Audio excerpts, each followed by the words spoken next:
Hey everyone, it's CB on the Seas after the Celtics beat the Oklahoma City Thunder tonight. It was a great win, great comeback win.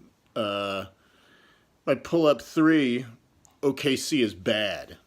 It was a nice win by the Celtics, nice comeback, but keep in mind that OKC is a bad team. They got three decent players. They got Westbrook, they got George, and they got Adams. Their coach sucks, and I don't know what their GM Presti was doing this summer, but he didn't put together a complete team. The rest of the players are complete dreck. But it was a good win, so we'll take it, of course. And got three big games coming up against the Pistons, two against the Pistons, and one against the Bucks on Thursday next week. My second point on my pull-up three is Stevens getting the tee in the third quarter during the comeback. It was a pretty strategic tee, sort of kept the juice going, kept the energy going. They were, getting a lot of steals and hitting a lot of shots and definitely feeling themselves. And it was high energy, and he was sort of getting caught up in it. I also think he was sort of at his wit's end in general. It was probably an expression of his frustration with the team that's been building probably since the beginning of training camp.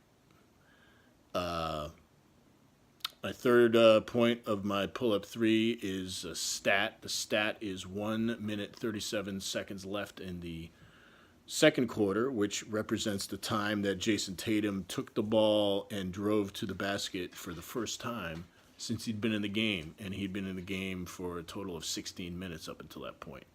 Zach Lowe made a very good point during his most recent podcast about Jason Tatum basically settling for 18-footers and not getting to the line and not driving, which causes players to go to the line. He ended up going to the line 7 times today, but he didn't do that until basically the third quarter. He should be going to the line 12 times a game. He's unstoppable off the dribble. I was driven particularly crazy in the first quarter when he had the ball in a good position, did his little up fake. The guy who he was guarding him, which was Paul George, flew right past him, biting on the fake, flew into the second row, and Tatum had a clear lane to the basket, could have driven, dunked, and had a nice little highlight. Instead, he took a step and then pulled up for an 18-footer wide open, which he promptly missed. So that was emblematic of my frustrations with Tatum. And, yeah. So, the 3 stars. First star was, or third star was Adams. He had a nice game. Always impresses. Very rarely does he mail it in. And he was definitely a factor tonight. He had a couple nice lobs, which was frustrating because how are you going to let a team have lobs if they don't have any outside shooting? Why are you guarding the outside shooters or respecting the outside shooters and leaving lobs open? Second star was Al. He had a huge third quarter with those 3 threes in a row. Was a big part of the comeback and was solid in the fourth quarter during this sort of second comeback. And of course Morris, he was most instrumental in the fourth quarter when they banged out the win. He had that massive 3-pointer from the deepest part of the arc, sort of the 3, not in the corner, not straight, not straight away, but at the quarter mark of the arc, the furthest away from the basket. The stains of the game. The number 3 stain is tied between Tatum and Brown. I know Tatum had 24 points. I know he was a high scorer, but it's all that lack of aggression in the first half that really got to me and really was a stain on the game for me. And Brown just had a terrible game. He was played 24 minutes, completely anonymous. Goose egg from the arc. What else didn't he do? Yeah, like minus 16. Yeah, he sucked tonight. Number 2 stain in the game was Nerlens Noel. I always enjoy myself a Nerlens Noel sighting. He's pretty terrible considering he's the 6th draft pick overall. I think it was about 6 years ago. Yeah, he's pretty terrible, but at least he played, which is more than you can say for the rest of the time he's not injured. Number one stain in the game for me is Westbrook. He was only 2 assists away from a triple double, but it would have been another bizarro triple double, considering he had such a terrible fourth quarter and missed so many shots.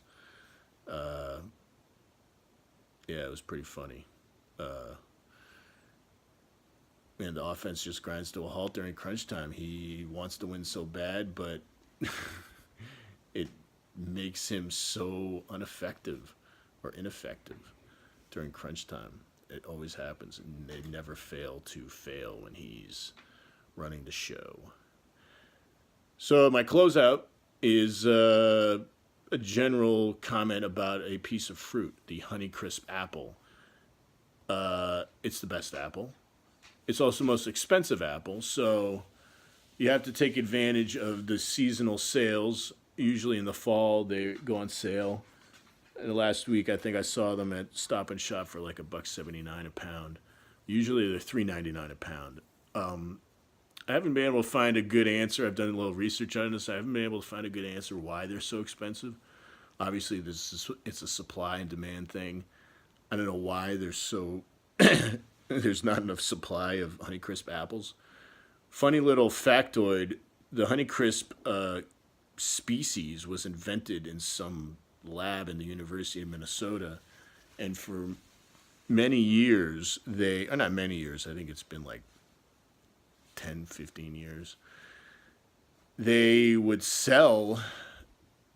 the patent to the breed of Honeycrisp apples, and they would sort of license the breed, and it would make the school, I think it was around $4 million a year in licensing fees for the Honeycrisp brand of apples. I think that sort of that patent has expired, or that licensing exclusive arrangement has expired, and now I think everybody can grow their own Honeycrisp apples.